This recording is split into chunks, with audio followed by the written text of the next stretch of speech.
New York City has and will continue to do our part to manage this humanitarian crisis. But we cannot bear the cost of reckless political ploys from the state of Texas alone. Today, our administration filed a lawsuit against 17 companies that have taken part in Texas Governor Greg Abbott's scheme to transport tens of thousands of migrants to New York City in an attempt to overwhelm our social services system. These companies have violated state law by not paying the cost of caring for these migrants, and that's why we are suing to recoup approximately $700 million already spent to care for migrants bused here in the last 2 years by the state of Texas. Governor Abbott's continuing use of migrants as political pawns is not only chaotic and inhumane, but makes clear he puts politics over people. Today's lawsuit should serve as a warning to all those who break the law in this way.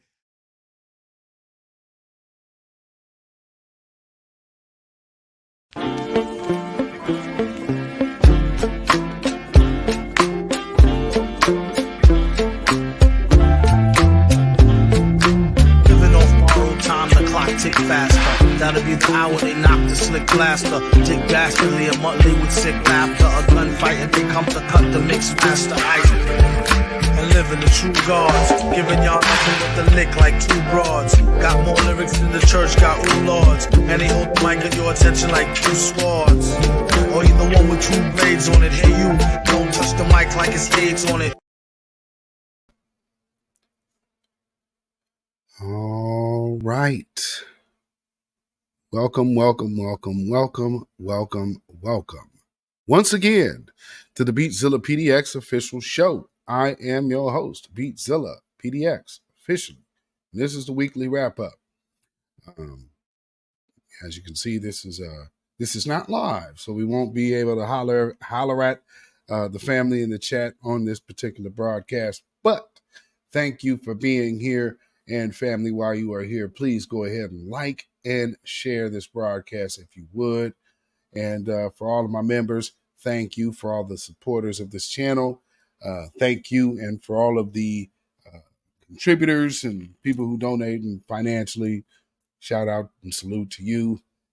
Peace, power, blessings, and protection be up on all of you. So again, as you guys are coming on in, please like and share. You can subscribe as well. Hit that notification bell. Hit the word all. That way you'll be notified anytime this channel goes live or a video is uploaded. Also, you can become a member of this channel by joining. So with that, you can join this channel as a member, and you can support that way, as you already see some of the people in the chat with the badges are doing. So salute to you if you're new here. You know, this is how we do on Friday nights. This is the weekly wrap up. And tonight we're talking about what you just saw. Eric Adams sues Texas bus companies for $700 million. Because, and you heard what he said, you know, he's trying to sell it as it's somebody else's political ploy. However, let's remember, these people have opened up the door by way of sanctuary city. So when you have a sanctuary city, that's what you get. And so, you know, here this guy is now asking for a whole whopping $700 million. And for what? You know, this is what a sanctuary city is. Now, what he's saying is that Abbott is using these people. Man, let me tell you something. He can't use them people any more than those people are using themselves. That doesn't make any sense. You know, that's not what's going on. He's using them as a political tool. No, I think not, sir. He is getting them people out of his state, which, as a good governor would do, because these people are not asylum seekers. They're coming here to come up. They're not fleeing danger. They're just fleeing the poverty from their own land and bringing all of their other ways here. And, people in Chicago are complaining. People in New York are complaining. But you have a mayor that wants to be the little Biden of Brooklyn. The Biden of Brooklyn, huh? So here's a story they put this out, actually. Let's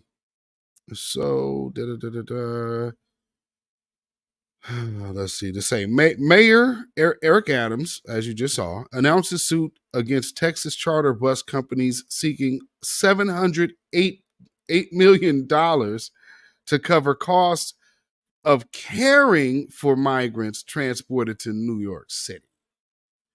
Under let's see, and this is January 4, 2024. Under New York Social Services Law, companies that intentionally transport people in need of shelter and services to New York City as part of a bad faith plan must pay those costs. Well, you have plenty of people, residents out there in need of shelter. And you didn't seek to care for them. All right. Suit seeks payment of costs associated with caring for at least 33,600 new arrivals. Now, those are illegals. Coming here criminally. Who have already been transported to New York City, according to Texas, and new arrivals transported in the future. Let's see. New York City Mayor Eric Adams and New York City Corporation Counsel Sylvia O. Hines Radix today announced the lawsuit against 17 charter bus transportation companies that seek to recoup all costs New York City has incurred providing emergency shelter and services to migrants transported by charter bus companies. Now, here's the other thing, though. You want them to pay for people that you're now looking for your taxpayers to get jobs to. How does that work? Because you're running job programs for these people. But you're not putting that cost on Texas, huh? That's interesting, isn't it? Let's see, bus companies totaling at least approximately $708 million in the last 20 months. Since the spring of Texas 2022, Texas Governor Abbott has admitted to facilitating the transport of more than 33,600 migrants to New York City without having the companies transporting those migrants pay for the cost of the continued care in violation of New York's social services law. Today's suit seeks to recoup the hundreds of millions of dollars incurred to care for all of these individuals, costs moving forward, and any of those migrants still in New York City's care, and costs for all of those who are transported to New York City from Texas in the future as part of Governor Abbott's plan. New York City has and always will do and manages part. Okay, well, that's what you just heard. So that's just a quote from his speech. Governor Abbott continues to use human beings as political pawns, and it's about time the companies facilitating his actions take responsibility for their role in this ongoing crisis, said New York Governor Kathy Hochul. But let's just keep one thing clear. This is your president's doing. This is all about what your president was doing. This was established. Now you're 3 years in to the reality of his agenda. What do you want from the people at this point? We're looking at you like you crazy, because especially the voices in the voices of new black media and the grassroots, we've been telling you all along that this was the plan to undermine, especially the black progress in this country. obviously trying to interrupt and disrupt our reparations conversation, which I'll get to that in a minute. But these are things that we are seeing, and this, when you have played the patsy and sold your soul to the Democrats, as Eric Adams has done, this is the price of selling your soul, brother. $708 million in climate. I don't think there's a chance for y'all to get that. It doesn't make any sense.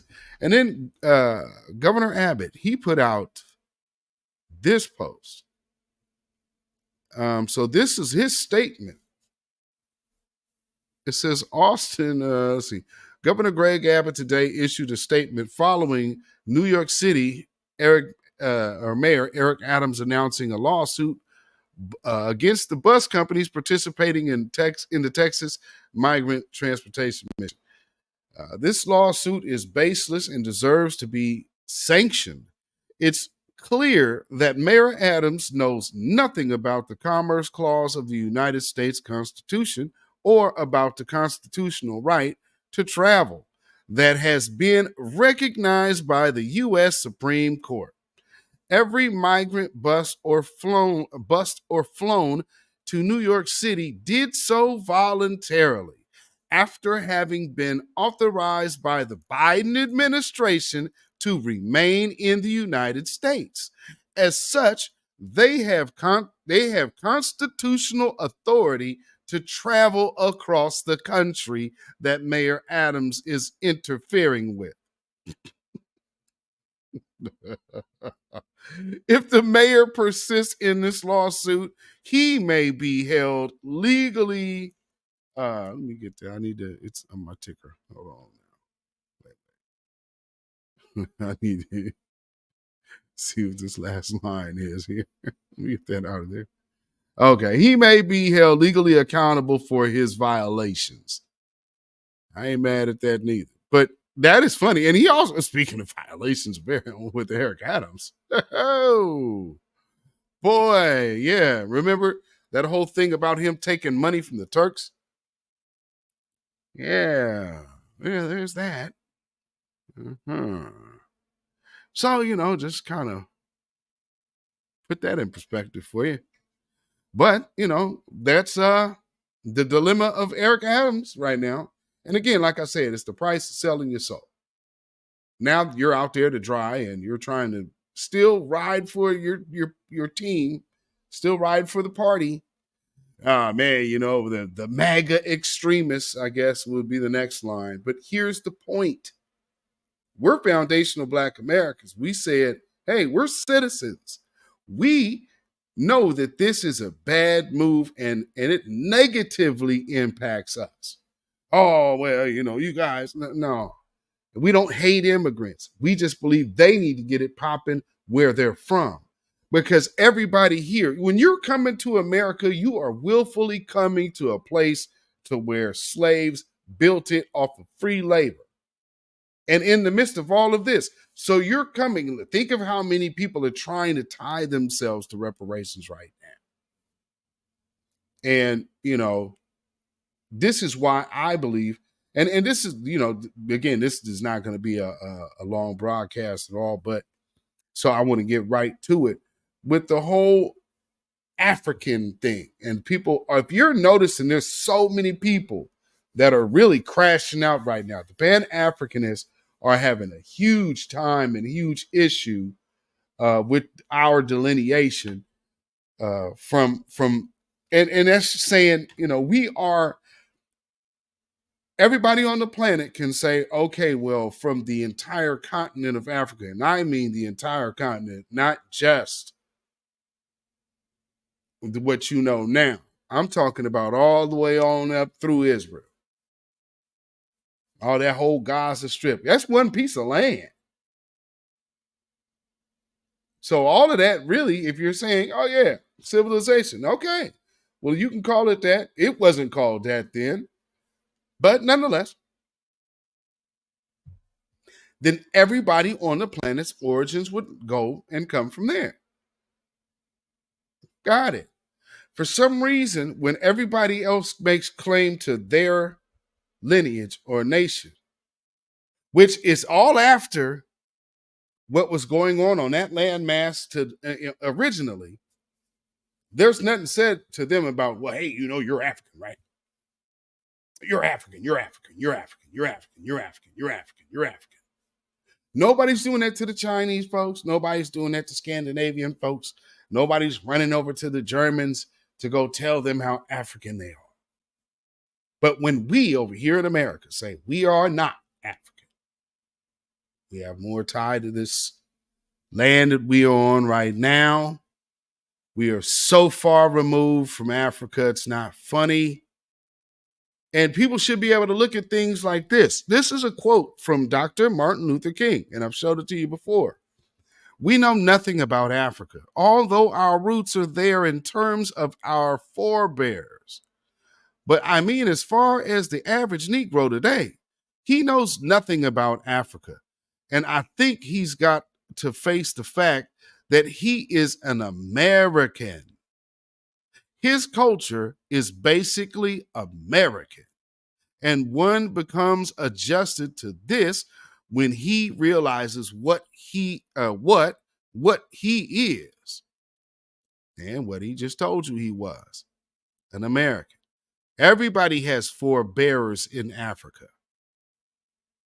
So there you have the whole, well, don't you know where y'all came from and blah, blah, blah. Nah. So what I want to do is play this piece from Camron, and this is just a little snippet off their broadcast. But I want to go ahead and just play that real quick, and then I'm gonna read to you Dr. Umar Johnson's response.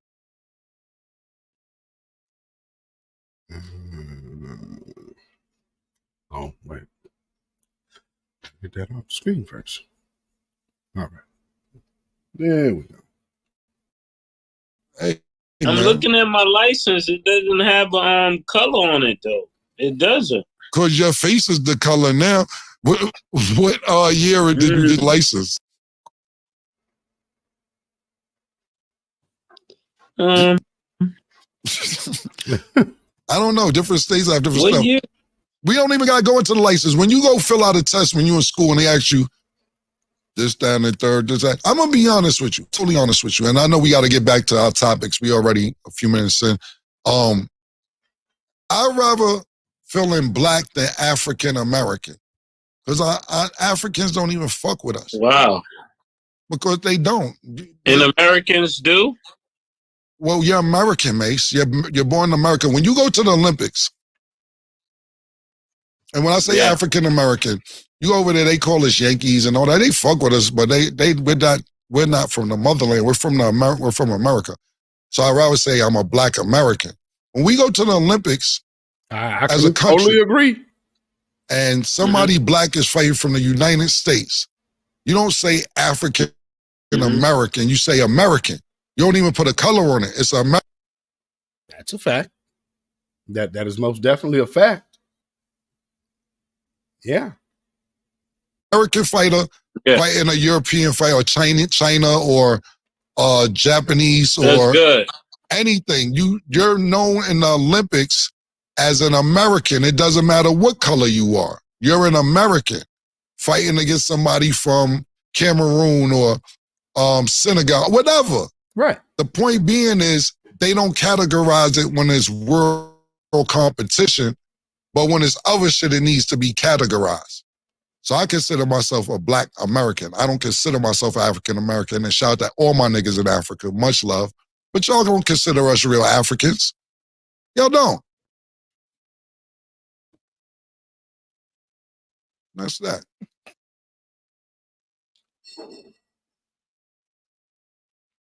I cannot disagree. And for me, I totally understand what that brother is saying. I totally understand what that brother is saying. And this is the sentiment that we have known for a very long time, going back to this right here. I mean, you have to be honest. We don't bear any type of resemblance to what you would call an African culture. We don't have that. That's not where we're at with it, man. But nonetheless, you know, that is something he's pushing. And, you know, my thing is this: you have to watch these folks. And again, I see all of this African talk. It's popping up heavy. And I absolutely believe it's popping up so heavy because these people are feeling desperate. And right now we are in a reparations push. And all of this time they were sitting back there doing the Birdman hand rub, thinking that they were going to be able to come up on our reparations as well. Then we pulled the biggest pivot and went lineage. And so now all of a sudden they have a humongous problem with lineage-based reparations. And one of the people who has the biggest problem with lineage-based reparations is this fella. Reparations is not just for us. It's for all African people who have ever lived and who will ever live in this country.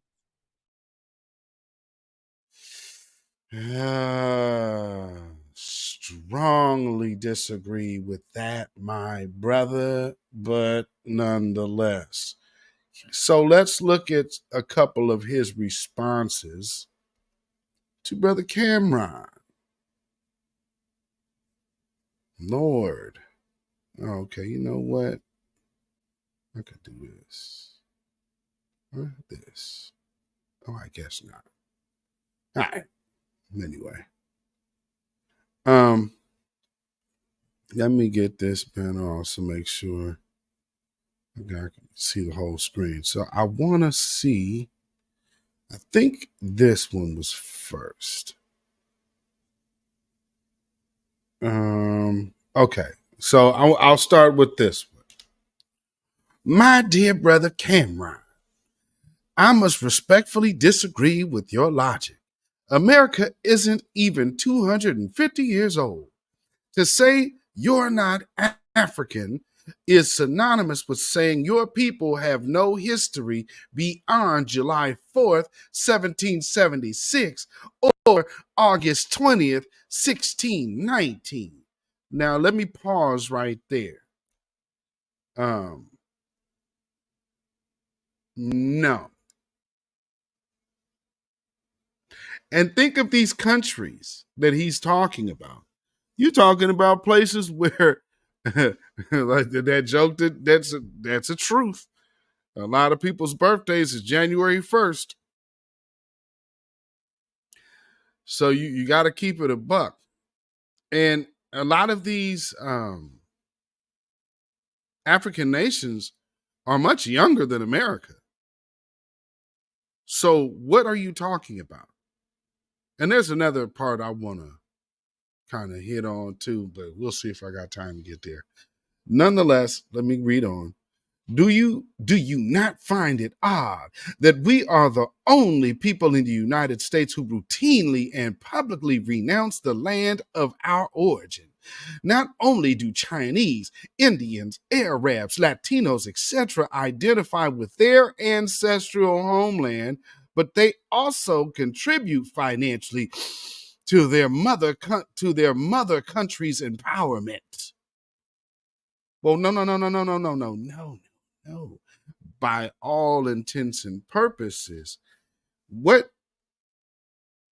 kind of logic is this to where everybody comes from the motherland, but you could immediately identify the Chinese, Indians, Arabs, Latinos, etc., and say their mother's country's in power, mother country?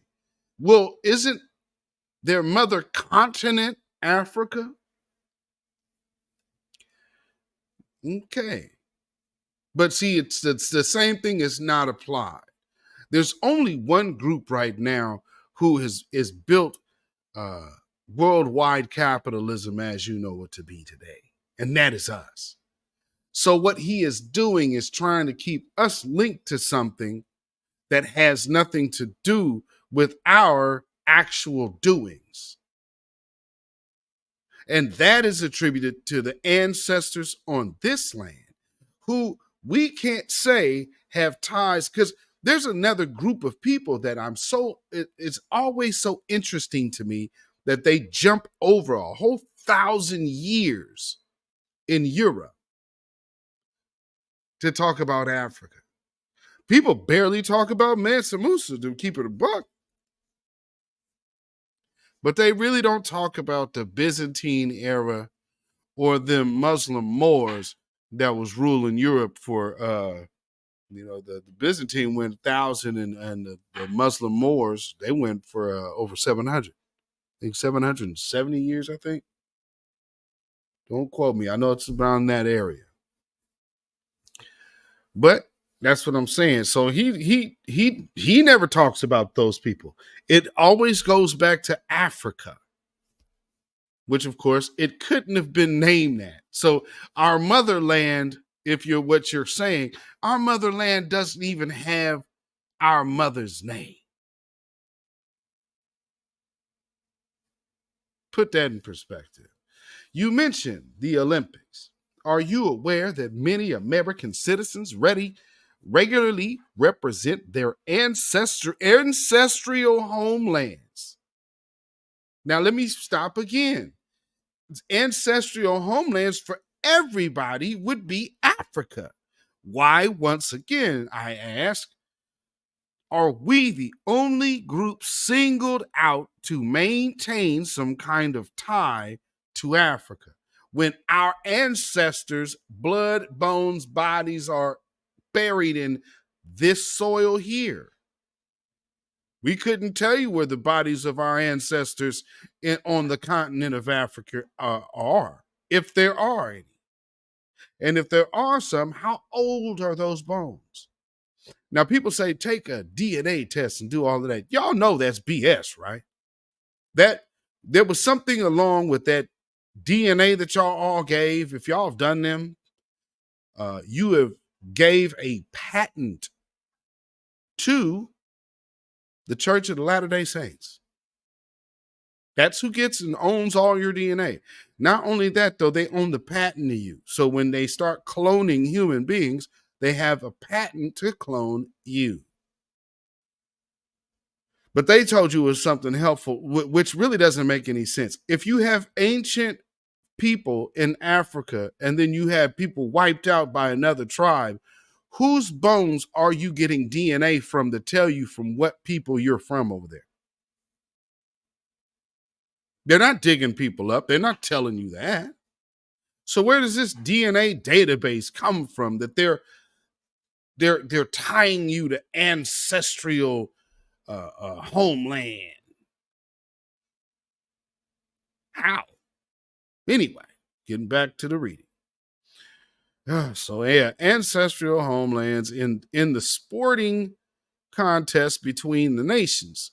Yes, they are American citizens, but when it comes to time for war or competition, they stand unapologetically with their people under the flag of their mother's country. That, sir, is also not necessarily true, because there are some who, once they enlisted or got their citizenship in America, enlisted into the United States Army, which means they can't go back and go fight for their mother country. That's actual not factual. You also, the other part about this, mother country. Let's just stop on that part for a minute. What mother country in Africa? So if y'all follow me on Twitter, or shall I say X, if y'all follow me on X, I posted a tweet about this conversation. And my question is, what country in Africa do we have ties to? What country is that? And no one can answer. They could come and some, people are so obsessed with Tariq Nasheed. Anytime they get a chance to jump in somebody's thread and mention him, then that's what they'll do and start turning the conversation towards some weird, obsessed man fetish. That stuff is so weird to me. It's like, oh man, yeah, you're just what? See, again, here's the problem. I believe that's that black people are a monolith thing. That I can't have my own understanding of the world and share my understanding with the world with you. And you're hearing more and more people sounding alike because that's our shared experience. We have a cultural lineage experience here. Generations. We're the offspring. When we were born, we had great grandparents, some of us that were still living. These are the things that you experience in this culture here. So there's, of course, going to be things that we know when an outsider's talking. And then we also know when a person is just straight up off is talking in the midst of this particular conversation, because you see that whole African conversation, African. Everybody's a dadgum African with these people. Right? Everybody's an African. I'm an African. No, you're not. You were born here, and it's fine. Your ancestors built this place and built the wealth of the rest of the world from this place and what they contributed by forcefully and have never had their lineage made good on. That is a damage to an entire people that has not been corrected. That does not need to be trivialized and dispersed a bunch of other groups that have nothing to do with it. They experience residual effects of racism. That has nothing to do with chattel slavery and being the sole group targeted. So you wanted to come over here and pose as us and then complain that you caught strays. I don't think so. You can hold your own nuts. Reading. Cam, please don't make blanket general statements like Africans don't F with us. They really don't the long way. We've already been shown that, my guy. It's true. Many do not. But as someone who regularly spends time on the mother continent and throughout the African diaspora, I can assure you there are many more who do support us. We can't be so dismissive of our African brethren when we never dismiss white America, even after her 400 plus year of dehumanization and genocide campaign against the American African people. Well, first off, let me address this part here. Your African diaspora is not really that, because you're calling people African who don't identify with it. So that right there is kind of misleading. Second of all, we are not dismissive of our African brethren, nor are we not dismissing white America. When you say we never dismissed white America, how the hell do you figure? By calling out white supremacy, I believe would be doing that, brother. Isn't that what you also, well, actually really don't talk that much against white supremacy, but you do talk loud. It's just not riding real hard against white supremacy if everybody was really paying attention. But I mean, I'm just saying. No, you'd rather do like another form of intelligent shaming. You guys just don't know enough. You got to listen to Big King Papa. Oh, no, we don't. We don't. We really don't.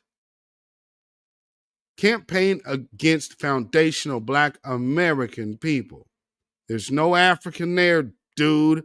And if you're talking 400 years, How do you bypass 300 of those years having only a foundation here in America? How now do you say with everything that those generations who came and went in that matter of time, who only have ties to this land, now should be forgotten to go to some Wakanda or Zamunda? Take your pick. Anyway, reading on. Have you visited Africa as of yet? If so, how many different countries have you toured? Please don't draw conclusions based off of a few poor interactions with some politically unconscious, self-hating Afropeans here in America. Whoa, whoa, whoa, whoa, whoa, whoa, whoa. It's not just here in America, Umar. This man is an international recording artist, businessman. I don't understand where all of a sudden he would need to be narrow-minded. I've seen some of these people touring all over the world. All over the world. So to say, I mean, now people do have concerts in Africa. There's plenty of places to still go in Africa. So, but none of those people are looking to build any kind of, see, the whole talk about looking to Africa just is that's a recent thing. And it just coincides with the conversation of reparations. And it's amazing. So I'm looking at, y'all remember when they said George Soros wanted to have his hands on reparations? You know, this almost looks like a ploy for, you know, hey, why don't you go ahead and shoot me some money for the school, and I might have to go ahead and get you some infiltrators. Man, let me tell you, y'all be talking about Tariq, he might not be that far off.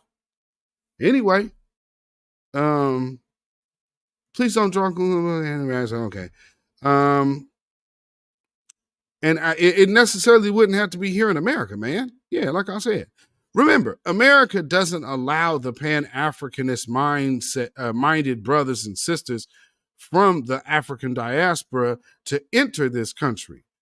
She only tolerates the colorblind, anti-American, African, I can't stand that, anti-foundational Black American who will not join forces with us to cross her borders. The real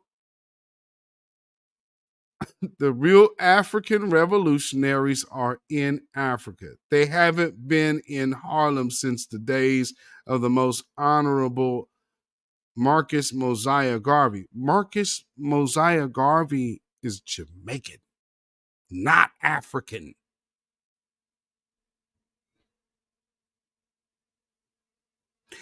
United we stand and divided we fall, my brother.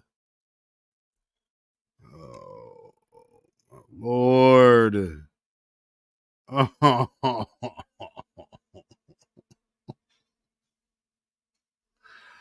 Oh, Lord. The African part, though, I'm telling you, there's something there, family, and it's happening for a reason. Yeah, because, you know, I'm just saying, you know, I can't help. Now, maybe something's wrong with Umar. But, you know, I see people out there in my comment threads, you know, upset that, you know, we don't identify as African. No, neither do Israelites. Quick sidebar, by the way.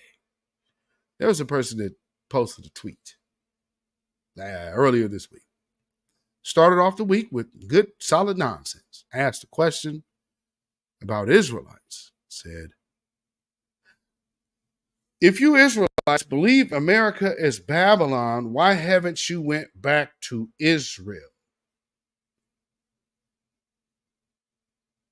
I always talk about the trifecta government. But even more plain, Israelites believe that they will be placed back in the homeland of Israel for an Israelite. That's where they and me and we will be saying is home. And again, people don't have to subscribe to what I do, but I'm going to tell you what we believe. So when I'm looking at this whole African push and you're making a great deal of the Africans, but you never mention the Moors who were ruling Spain and the Byzantine era, especially them. You absolutely go out of your way to not mention the Byzantine era and all that black rulership that was going on over there for 1,000 years. You really do go out of your way to ignore that particular royal clan. I don't miss it. I see all of the people who go away from. I'm like, oh, okay. That's why I gotta win. You're not really, because that you're talking about a baller period for black folk. But it never gets talked about by these so-called Pan-Africanists. But I guess when they did their research, they realized that especially these Byzantine folks and some of these Muslim Moors, they didn't identify with Mother Africa. They actually identified with the land of palm trees. And if you know where the land of palm trees is, like we have Palm Sunday, that would be Jerusalem. So, there's that. You could go find old coins, though, and see who the Byzantine people were. And you can see that they were black. But no, I guess that's not important. The Bible and it's all fictional. Okay. Then who were those people? They made up to? People in the statues and all these old czars of Venice? All them people made up to? I mean, all those palaces, everybody want to go see Venice.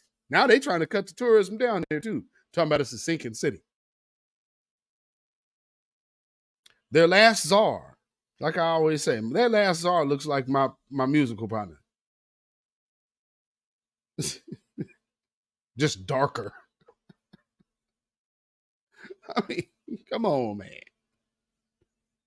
Come on, man. All the like that Moorish type of building over there, all of that stuff is Moorish built. So how else, if you could build something so elaborate like that, wow, what could you do if you had those people enslaved and brought those people to America? Yep. But, that was just a little sidebar part, which still, connects with this particular conversation, because what they are doing is trying to shove Africa down our throat. But by the way, what I did want to say is that question was absolutely idiotic because you don't understand what you're even asking about. Don't look for clout in areas of religion. You'll play yourself if you're not studied individual.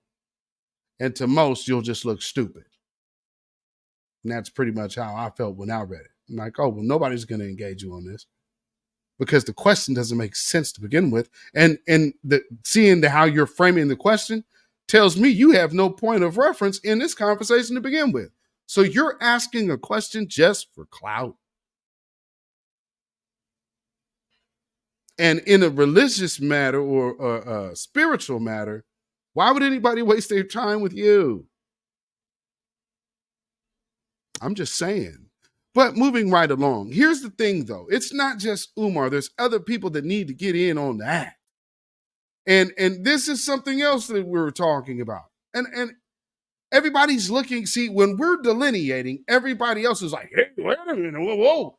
Come on, man. What y'all need to do is start repping us, too. We need to get some shine. Y'all getting shine. We need to get some shine, too. Why don't y'all, not just us, y'all need to be shouting us out, too. family, I don't think I've ever heard anybody say Happy Juneteenth that wasn't one of us.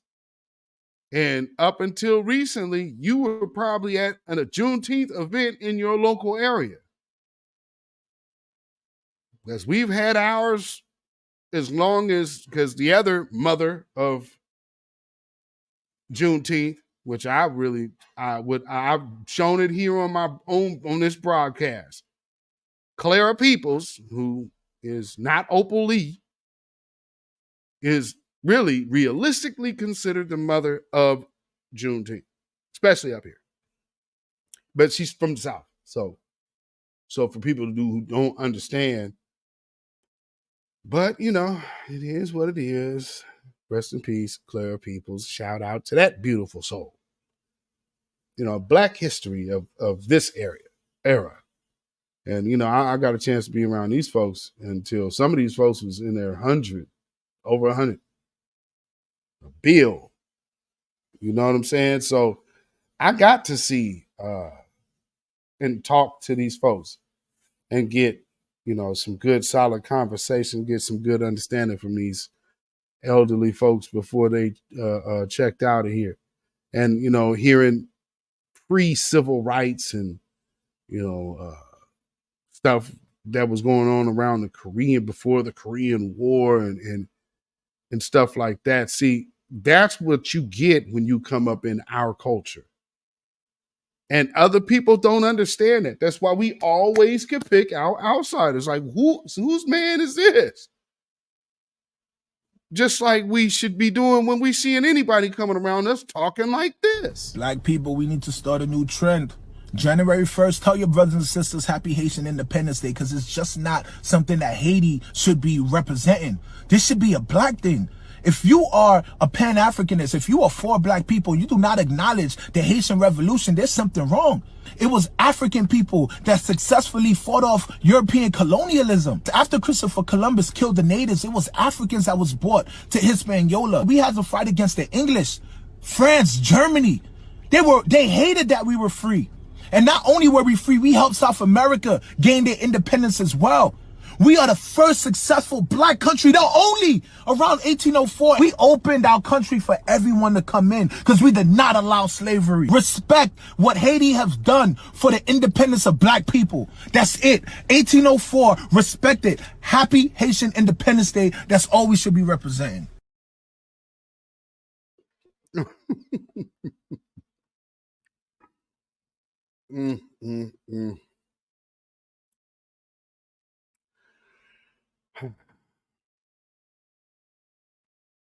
If you're Haitian and you're from Haiti, then you should support, or you should definitely celebrate.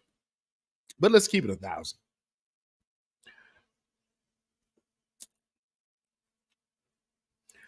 Up until the release of Tariq Nasheed's movie 1804,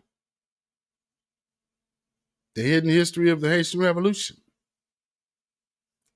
the hidden history of the Haitian Revolution, which meaning a lot of you Haitians wasn't even out here talking about it. But now here you are. Hey, man, what about us? We need some shine too. I mean, it just shouldn't be Haitians doing it. Y'all should be too. Well, number one, let me help you out on this one. We're not Pan-Africanists. So you don't have to worry about that one, buddy. We are not Pan-Africanists here. So you can help yourself out with that. You know?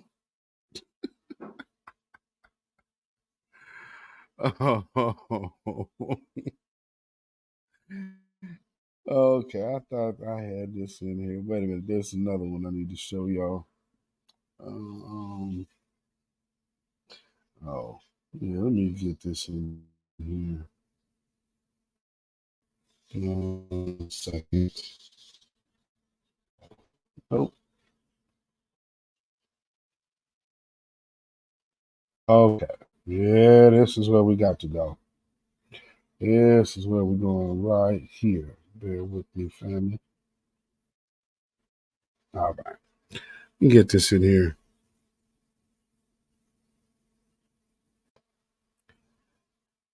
Y'all see this. Okay. So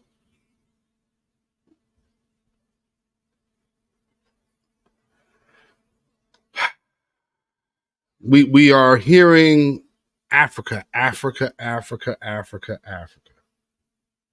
There's a campaign right now, as it appears to me, of an Africa push. Blacks need to look to Africa what Jews look to Israel as a home. Other than that, you don't have a base. You don't have any frame of reference. Right. I think that is not true. That is absolutely not true. Lord. I think also, if you don't claim your history, it becomes his story. It's his story unless you claim. Well, then what are we doing right here as foundational Black Americans? What is it that you say we're doing? Are we not claiming our own lineage?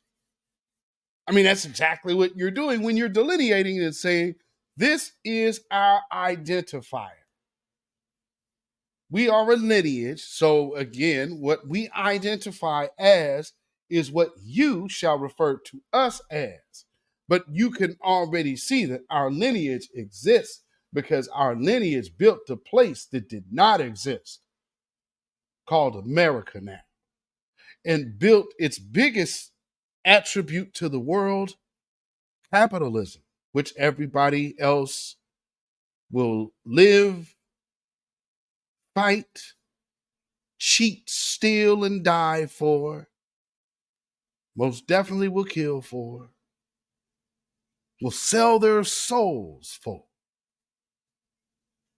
And we are supposed to overlook the fact that our people were forced to build all of that. Because without the foundation, you can't build anything. So that means legitimate, firm credit needs to be placed where it belongs.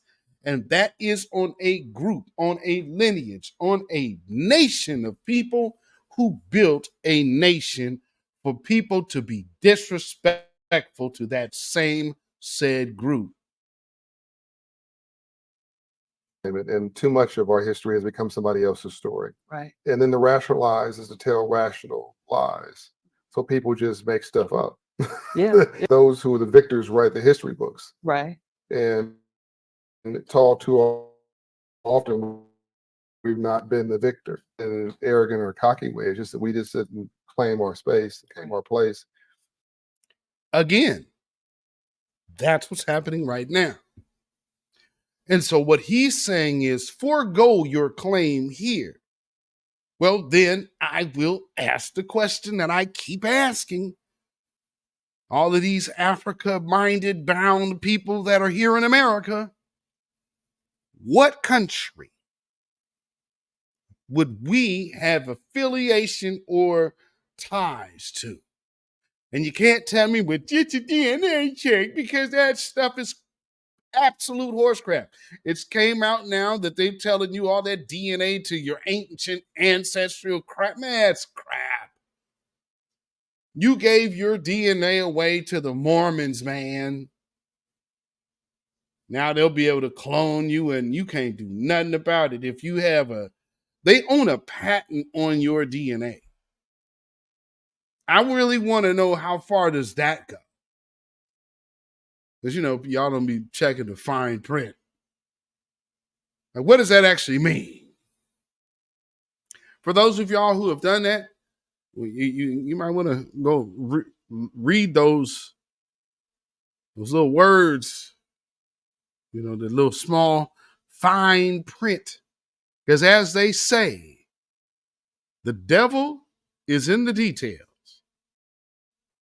And I think if you don't know where you came from, you don't know where you are, you certainly don't know where you're going. We need to understand that we are an incredible people. Right. That you couldn't have built the biggest economy in the world without us. Right. Dr. Cloud Anderson. So see what he's doing? So we are an exceptional people. Yeah, we know that. It was actually built because of us. Yes. This is true. The largest reverse transfer of wealth, arguably in world history and modern history, is Black slavery. That's not me making an emotional statement. I'm not throwing darts. It's a fact. It's a fact. Right. I love math because it doesn't have an opinion. Right. History is important. Yes, but we don't need to look to Africa as some kind of base. Africa's a continent at that. So again, what country? See, do you understand how irresponsible that line is? Oh, you're trying to separate. Okay, what country do we belong to?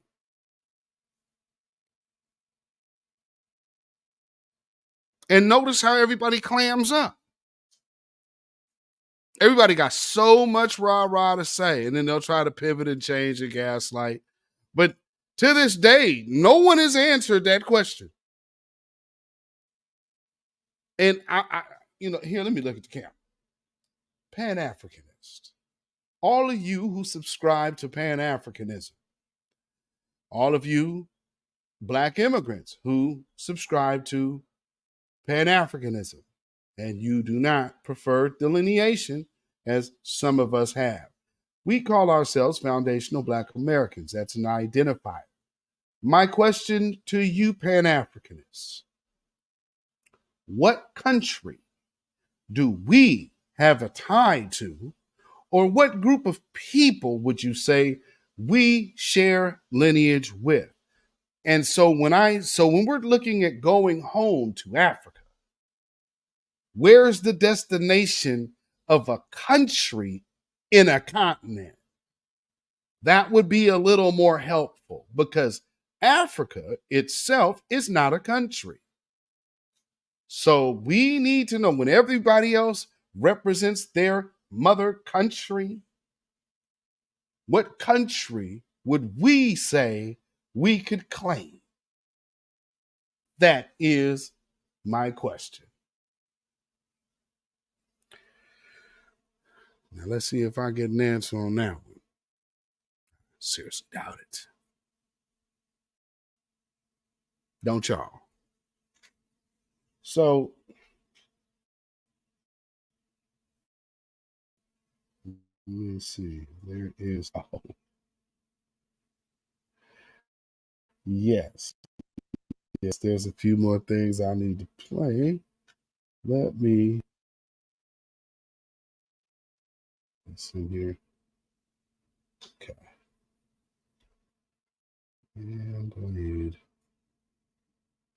this. Okay. Oh, but I do need this.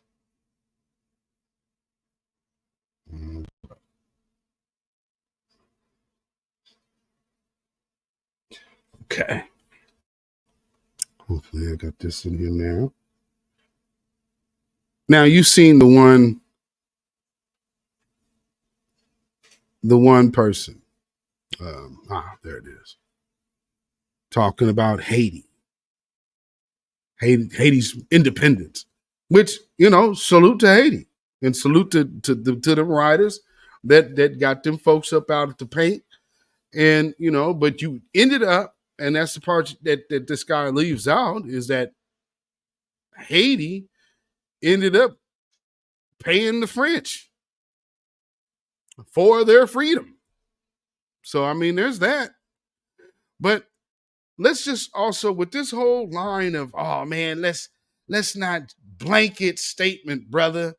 Okay, well, let's hear from the mouth of the Africans themselves. Got this talk. But a lot of Nigerians that travel abroad got this talk from their family, where they will sit you down and tell you, you're going there. Don't go and talk to those Black Americans. You just go and get pregnant. You get into drugs. You start become gang banging. They give you that talk. That just go to the white community, find a nice place. They just go and be decent. Stay with the white people.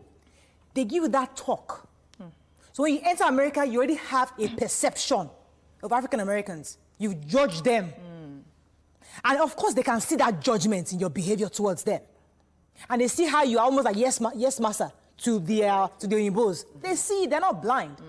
So when they have that feeling of, when they become defensive, when you're in their presence, it's because they see that perception you have of them. So I know I got that talk. And a lot of Nigerians got that talk. So we are over there, we are doing well, we are doctors, we are building houses, we are feeling like, yeah, so we come to the land of the living, we are there, land of the plenty, and we are doing well. Forgetting that some people sacrificed for you to even go there in the first place. So is that acknowledgement that the African American community are expecting of us, especially those of us living abroad in America? Okay. Can I say something? And that's something that we don't get. And it seems like Dr. Umar and others have a hard time dealing with that part. And see, here's the thing. You're going to have to deal with reality. Umar is almost moving like the Republican strategist. You're sticking to a line that no longer has any validity. And it's a dying idea. And there's a reason why it's dying, because it's a bad idea. It doesn't work for us. And for some reason, it's so hard to understand for them folks. But there's something else I wanted to play real quick before we look to get up out of here, because well, I'm the one who put that in there. Yeah, let me get this in here. I gotta play this this piece. It's a flashback from Roland Martin, but I want you to hear something. We are Black Americans, and we have a problem that goes beyond religion. We formed a group known as the Organization of Afro-American Unity. And the objective of this organization is non-religious, number one. Any Negro can belong to it. And the objective of that organization is to bring about a condition that will guarantee respect and recognition of the 22 million Black Americans as human beings. Now, notice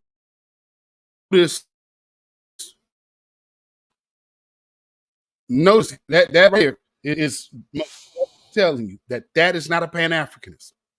That's looking out for one specific group. So if anybody comes and tries to tell you different, well, how would Malcolm feel? How would Martin feel? Martin told you what he felt. That's Malcolm right there. Two of our icons right there, letting you understand something. And, one of the other biggest problems is y'all just don't understand white supremacy. So everything else will confuse you. And, you guys sit up here, try to come up in our mix like we don't have our own understanding of our own history, which we absolutely do. And I don't know why y'all come over here being all disrespectful like that, but it's amazing to me that y'all feel comfortable being in folks' faces with the madness. But with that being said, I want to play some audio here. Let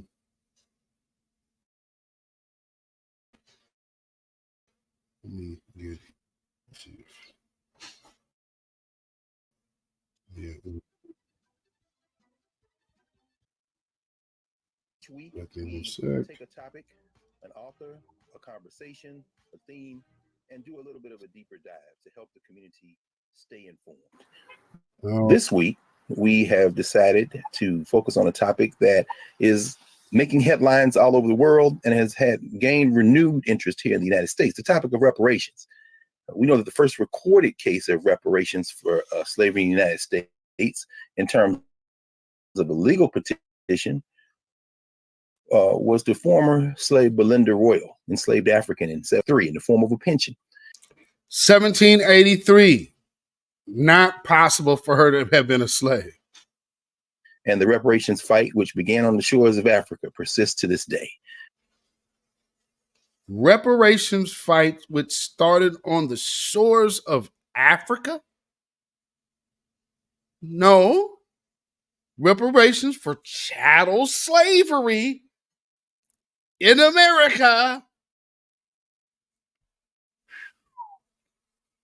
We've all heard of Special Order 15, the 40 acres and a mule order in South Carolina. I'm sure that many people have found renewed interest because of the work of Ta-Nehisi Coates in the Atlantic magazine, The Case for Reparations. No, ain't nobody paying no attention to no Ta-Nehisi Coates. He did, okay, that's cool, but he told y'all back then, he knew he wasn't there for the long haul. He wasn't there for the fight. Y'all needed an author to pen something about reparations, and he did it for you. But after that, he backed out because, no, the conversation of reparations has been in the grassroots nonstop for the last 15 years. So to sit up here and start talking this madness, no. We've been talking, for the last few presidential election cycles, you have heard the topic of reparations come up. Every election since Barack Obama's last election, reparations has been the conversation. And now the drumbeat is boom, boom, boom. They marching around the walls of Jericho. And you may have even heard of recent conversations in California about the possibility of extending reparations. Of that and more today with two long distance runners in the long reparations movement. They inherited this movement from generations of African people who have struggled for reparations over the centuries, particularly in the United States. Women like Queen Mother Moore and Callie. Well, then they wouldn't be African. They would be American. They're American citizens. They don't have a citizenship in Africa. So that part doesn't make sense. House, men like Amari Obadeli, and so many others. So we are joined today by Queen Mother Mashariki Jawanza, who is the female co-chair of the National Coalition of Blacks. In Cobra. Now let me let you hear the line she's pushing. And this isn't in Cobra Woman. So when you hear this, just know this is the agenda. Jump right into it. Let's just jump right into it. When we think about reparations, what are we talking about? Mashariki, maybe you want to go first, and then Nkechi, you can jump in. When we say reparations, what should people know? I always like to start from the beginning. The fact that we were stolen as Africans through human trafficking. We were brought to these shores as Africans. And I'd like to always remind us, we're still Africans. No, we are not. Now, see what these people do? They start coming here and start undermining the work of our actual icons who are living and now are not by way of the government with assistance from traders. We are still African. No, ma'am, we not. And so what reparations is about is for this country and other countries to pay the debt that is owed for all the awful things that they had done, because we all know that kidnapping is a crime, murder is a crime, rape is a crime, and they've committed all of these things upon our people for numerous of years. I also like to point out, we're talking about the history to always dispel the myth that African people are responsible for our enslavement. We are not. We have always resisted. We have always fought. Now, that's not true. We done had the whole Woman King movie. We done had a whole Woman King movie talking about the Dahomey. The Dahomey were the last slave ships coming to America. And then we're still trying to find black market avenues when everybody else was shutting down the slave trade. They were still trying to keep going. So to tell us that these people were not involved in chattel or involved in slavery is an absolute, that's not a myth. These people, I mean, literally, and these are the same folks, mind you, that them old Negroes, you need to go see the woman king. You need to go support that.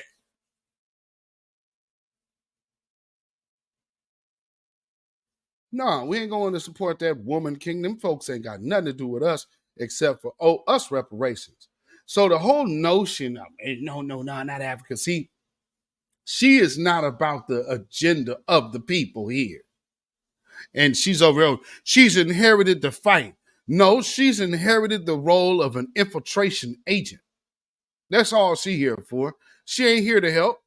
And she's not here to actually secure reparations for these people. She wants to spread it out just like Dr. Umar. So again, listen to how they're all sounding. Reparations is not just for us. It's for all African people who have ever lived and who will ever live in this country.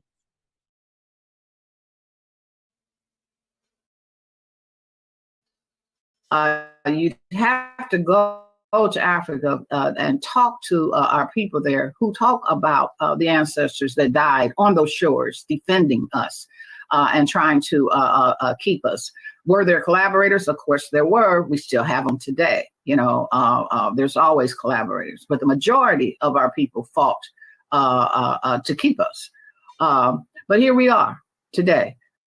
Majority of, you really gonna proudly say that lie? How?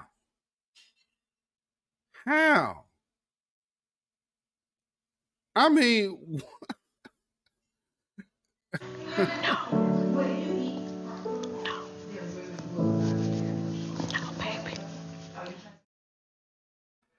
that notion is impossible. I don't even understand how you could put that out there.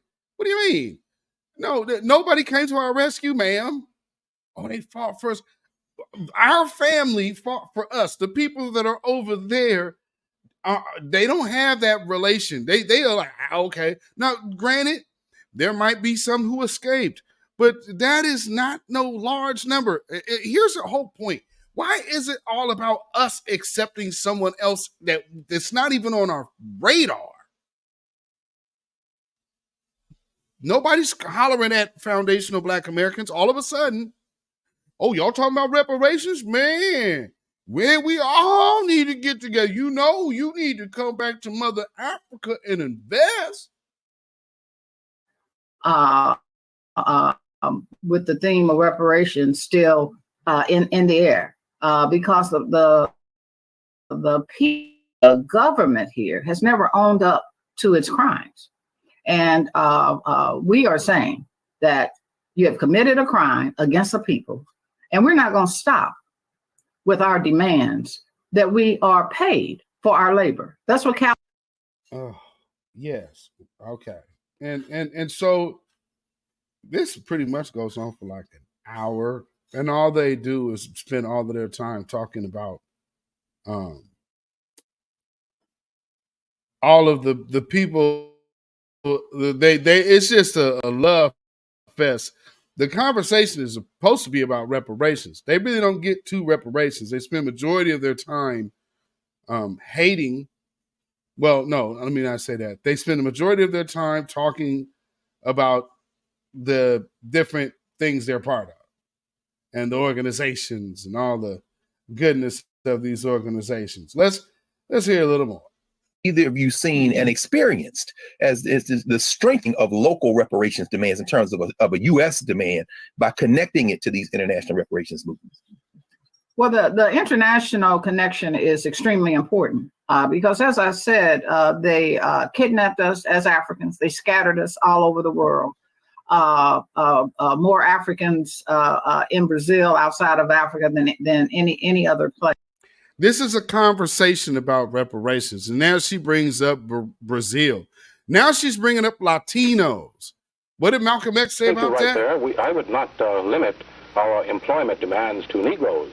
I would include Puerto Ricans and other minorities throughout our country, which have been similarly discriminated against, though not for so long a period of time as Negroes. Puerto Ricans weren't enslaved. Yeah, this is a problem that stems from slavery. And this compensation, yes, sir, this compensation is coming to people who were enslaved by the white man for 400 years. The Puerto Ricans don't even fit into this picture. Well, they do fit into it. No, they do fit into it. The problem is the Negro problem. They're not lynching Puerto Ricans. If a dark-skinned Puerto Rican went down to Mississippi, he probably would be lynched too. Spanish, he wouldn't be lynched. No, they don't. It's the Negro here, and as long as he can speak Spanish or some other language, or if he ties his head up with a turban or something, he can go anywhere in Mississippi or in your home that he desires. You're not aware of the fact, are you, that African students have been arrested in our demonstrations in the South? When they speak French. When they have been mistaken for the so-called Negro in America, they've been arrested. What I'm saying is... What you're saying is you're getting residual strays because of the original hatred against us. You don't deserve anything for that. You chose to come here. We are not immigrants. You are.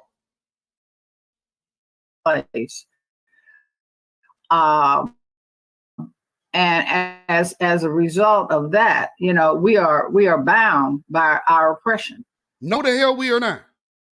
And here's the thing. No. You bound by oppression, folks. I'm gonna need y'all to hurry up and speed up the process and die off, because we are not of that lineage of thinking or line of thinking.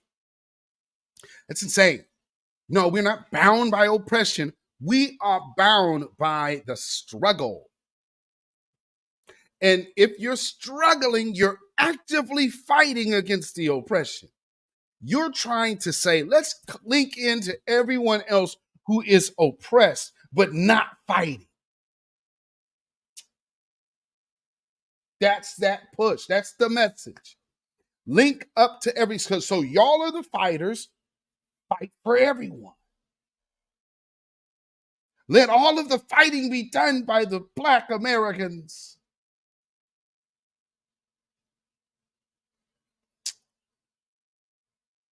While you have a whole meeting of African leaders at the White House, not one of those African countries said a mumbling word about the treatment of foundational Black Americans.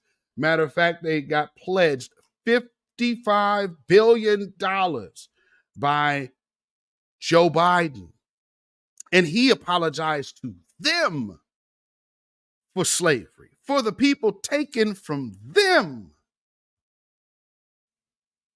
What was taken from them? Was it family? They're saying that, but you would give $55 billion to these folks. And none of those leaders. Here is the delegation of Africa. The continent that you want us to invest in. They came right to the White House and didn't say a damn word about us. Sitting up there with our president. And then the only thing they did was had foundational Black American Gladys Knight entertain them.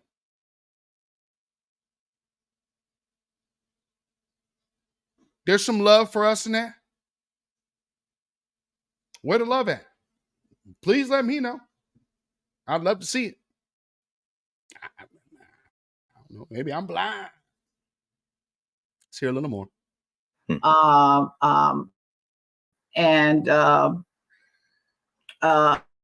There needs to be payment. There needs to be recognition of the pain that has been forced upon us as a people all over this world. And so that's our connection as a people. Now, Brother Hannibal Freak tells us that people here in the United States has to go have to gain their reparations from the people here. People in Brazil have to gain their reparations from the people there. But we support that.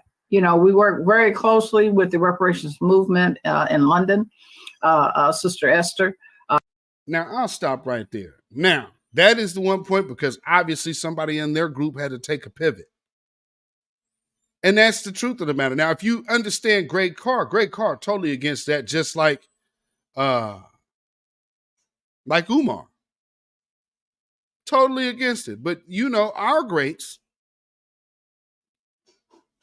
were absolutely about our business because they understood this problem is ours. And we're the only one fighting that. We fight that fight alone.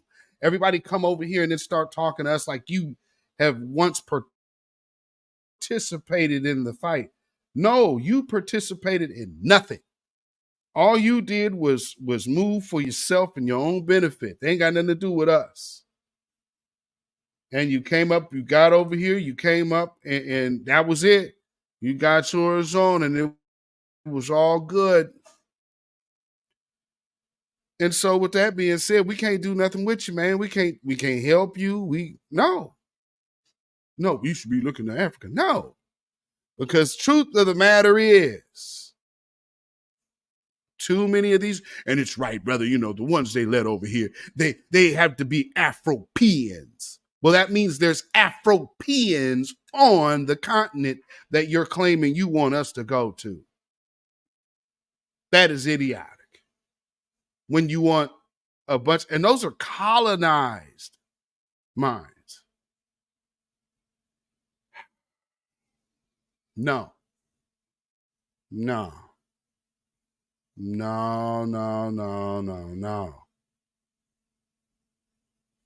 Now, in the meantime, we understand we ain't got no friends here. That's why we fight the system of white supremacy and all of its actors. Like this. But I tell you, if you have a problem figuring out whether you're for me or Trump, then you ain't black.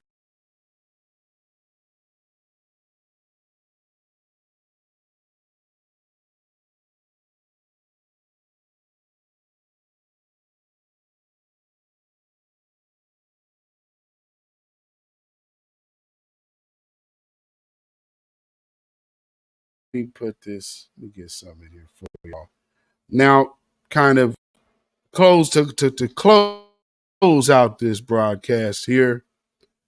I gotta show y'all something.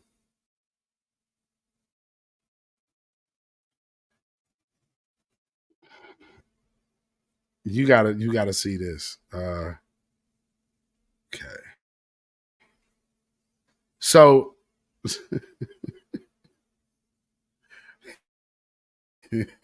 some things on the political front today we have to discuss real quick before we go.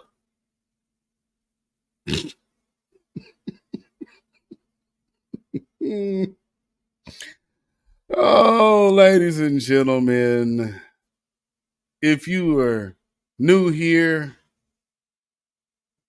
this is how we do. And we have a political commentary, and we have fun with it, But this is the Weekly Wrap.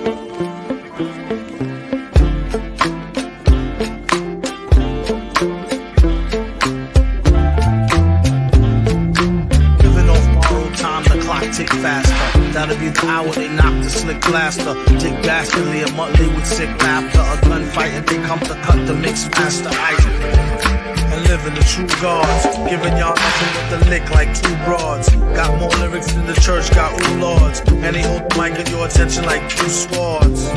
Or you the one with two blades on it. Hey you, don't touch the mic like it's AIDS on it. All right. So, as y'all might have known, Joe Biden has made his first speech of the day, or his first speech of the year, rather. Oh, and if you didn't know, today is the anniversary of the Rosewood Massacre. It is the anniversary of the Rosewood Massacres, for those who were unaware. So, it's interesting that that's right before January 6th. Their biggest day to remember the insurrection. Blah, blah, blah, blah, blah. Well, here's a little snippet from your buddy Joe Biden and his speech last night, or early today. I'm sorry. Let's hear from Jim Crow, anti-Black Joe. When the attack on January 6th happened, there was no doubt about the truth. At the time, even Republican members of Congress and Fox News commentators publicly and privately condemned the attack. As one Republican senator said, Trump's behavior was embarrassing and humiliating for the country. But now that same senator and those same people have changed their tune.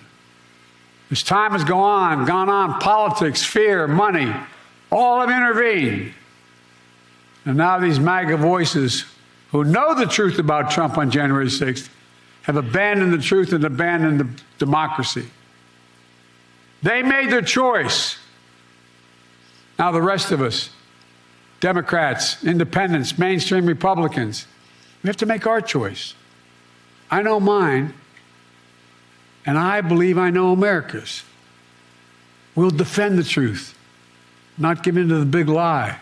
We'll embrace the Constitution and the Declaration, not abandon it.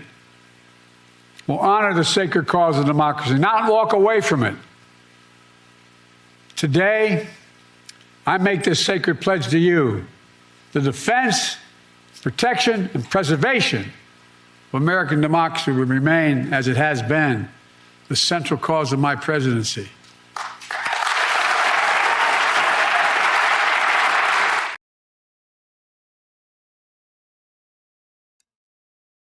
So I'm having all of these local governments try to file lawsuits to get Donald Trump off the ballot. I'm going to defend democracy by dismantling or interrupting or harboring or hindering democracy. All right there, Joe. I mean, because people, man, well, that's what these people are doing locally. I mean, we can't sit up here and blame Joe Biden for that. He is the president and the leader of the DNC. So, yeah, when other people are trying to get other, and there is no other candidate, so all that democracy talk goes right out the window. Go out the window real quick, don't it? And so when we talking about this democracy, yada, yada, they're for their benefit disrupting democracy by messing with the ballots. So can't really talk about nobody like that.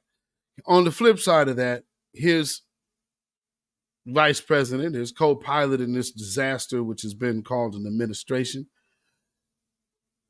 she has a new little push, just showing you where her focus is. Remember, she's also the border czar, by the way. But yeah, she put this out, and this is off of her page. This is what they put out for her. So this is what she wants you to know about her. And I'll just play it. I'm one of the over 6 million Latinas living in a state that either has severe abortion restrictions in place or an outright ban in place. Here in Texas, we have a complete ban and a civil bounty law. So Olivia, you couldn't be more spot on. You know, here in Texas, there's not even an exception for rape or incest. Here in Texas, there's literally a provision for life in prison for doctors, healthcare providers, for assisting people with their reproductive health. In terms of what we've been doing, we've been fighting to protect privacy rights, that we're going to protect the right of people to receive emergency care. But ultimately, what we need to do is we need to put back in place the protections on a national basis so that people like these extremists in Texas can't do what they're doing to the folks in Texas. And that means getting Congress to act, and then Joe Biden will sign those protections into law. Absolutely.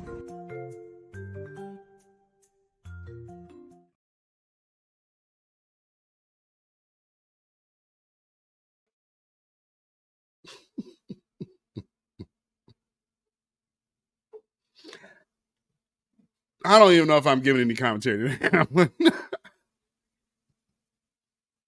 I'll leave that up to y'all.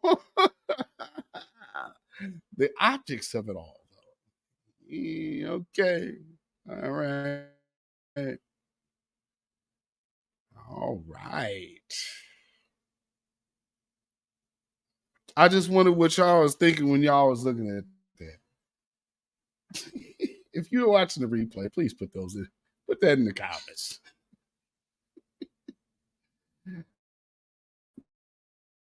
Now,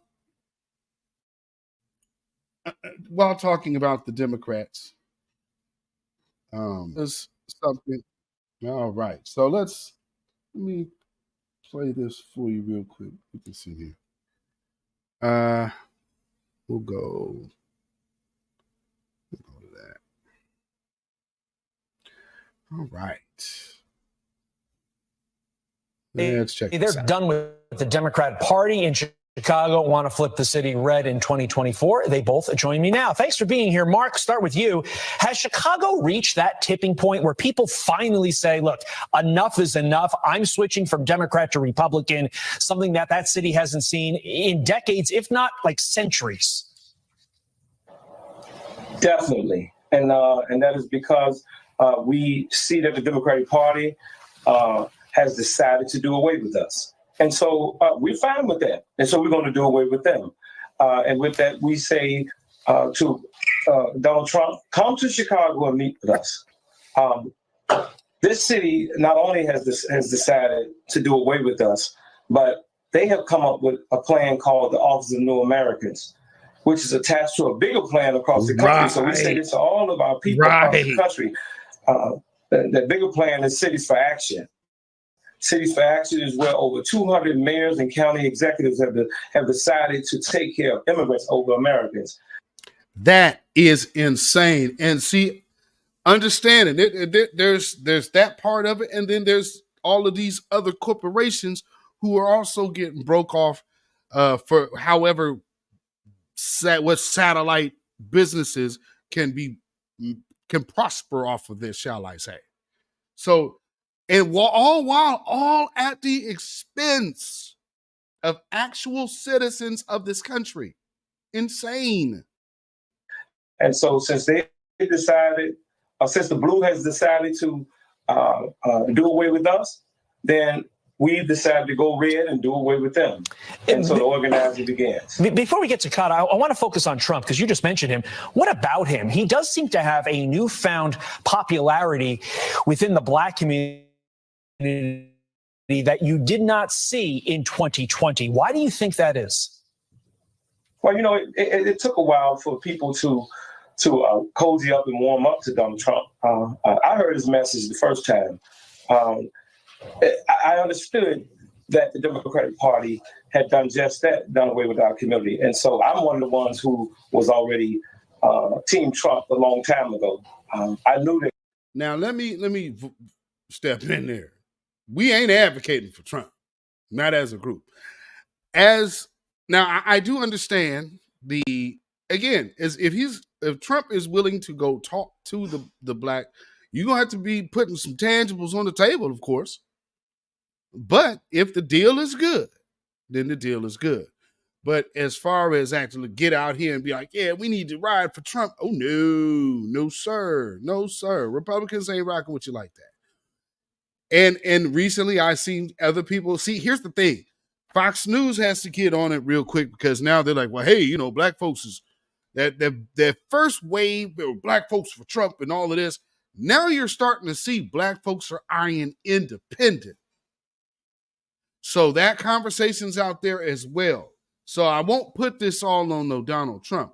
But the point is that these people are going against the norm of what has not worked for Black folks and trying any attempt to do something different other than voting blue no matter who. And that part is at least a great start. But let's not jump from one bad situation into another.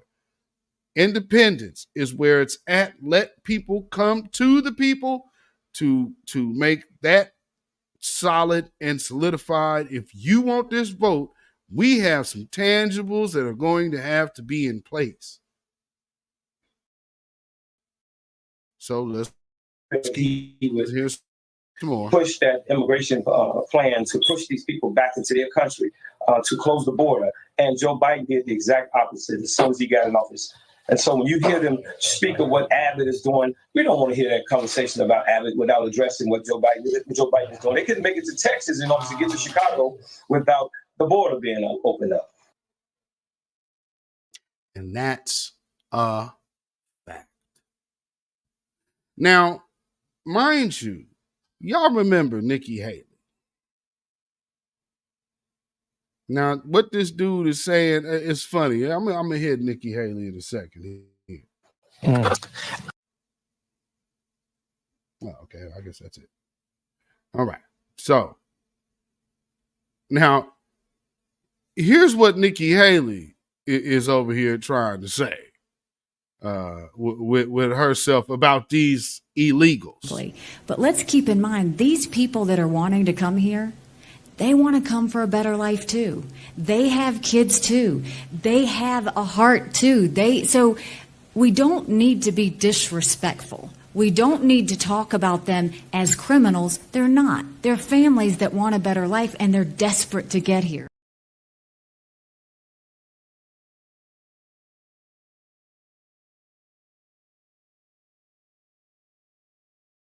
Hard for them, ain't she?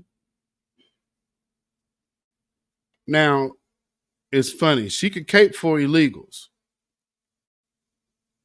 but wants to be president of this country and doesn't know what started one of its most notorious wars. The only war against itself. That's American history. And she sidestepped the question because she's anti-Black. And she didn't want to upset her anti-Black voter base. But let's hear this. And this, of course, is referring back to New Hampshire. You were asked to explain the cause of the Civil War. You obviously did not mention slavery. And afterward, you came up, you said that was a mistake. In fact, you said it should have been the first thing that you said. So you did come out and say that. Chris Christie, though, came out and said you gave that answer not because you're, in his words, dumb or wrist, but because you're, quote, unwilling to offend anyone by telling the truth. What do you say to that? No one's ever said that I am unwilling to offend. I offend plenty of people because I call people out when they do something wrong. What I will tell you is Chris Christie is from New Jersey. I should have said slavery right off the bat. But if you grow up in South Carolina, literally in second and third grade, you learn about slavery. You grow up and you have, I had Black friends growing up. It is a very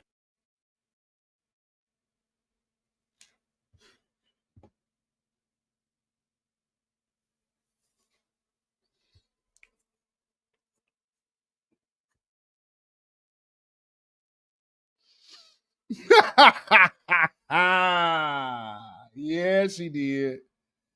Yeah, she did. You have, I had Black friends growing up. It is a very talked about thing. We have a big history in South Carolina when it comes to, slavery, when it comes to all the things that happened with the Civil War, all that. I was thinking past slavery and talking about the lesson that we would learn going forward. I should. What?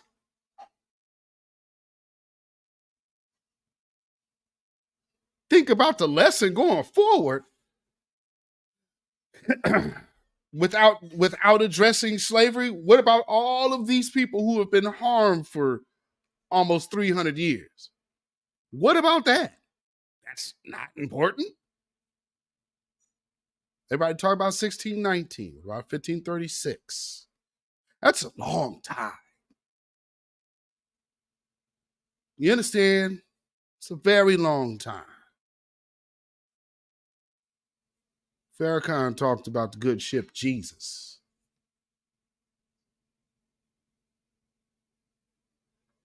In the Criterion speech, for those of you who didn't know.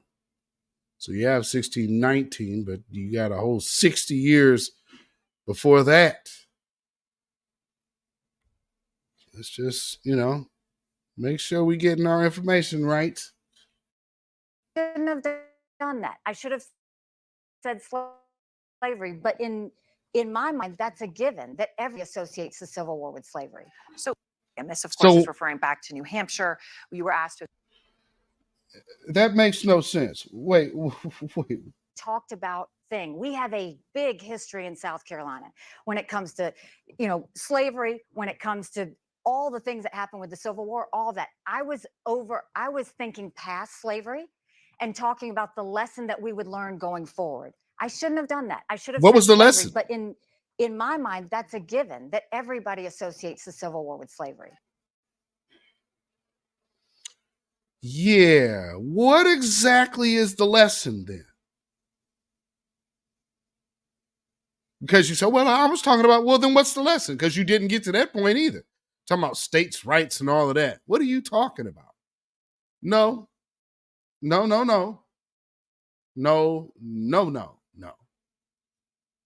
Yeah, we can't do that one. We cannot do that. Lord. And let me see. I think that is what I got for y'all this evening. And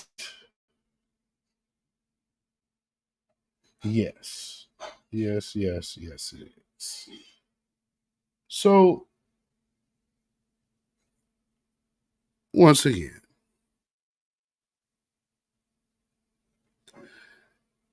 this is the thought of a Pan-Africanist. Reparations is not just for us. It's for all African people who have ever lived and who will ever live in this country.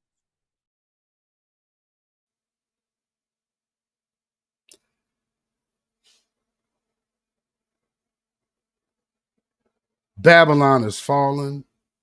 Babylon is fallen. Let it fall and let us rise. Can you dig it? Wow. So, again, they're having huge problems in New York, huge problems in Chicago, huge problems in America, and most definitely looking at a huge problem in the 2024 election.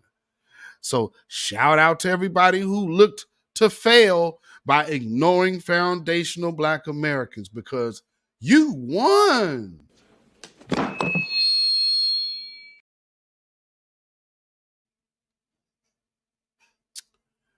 Yes, indeed. So this is a very clear full court press to make us African, to which we are not, and to overlook our lineage, which we are not, and then to give up our birthright, to which our lineage holds here in this land, and we are not.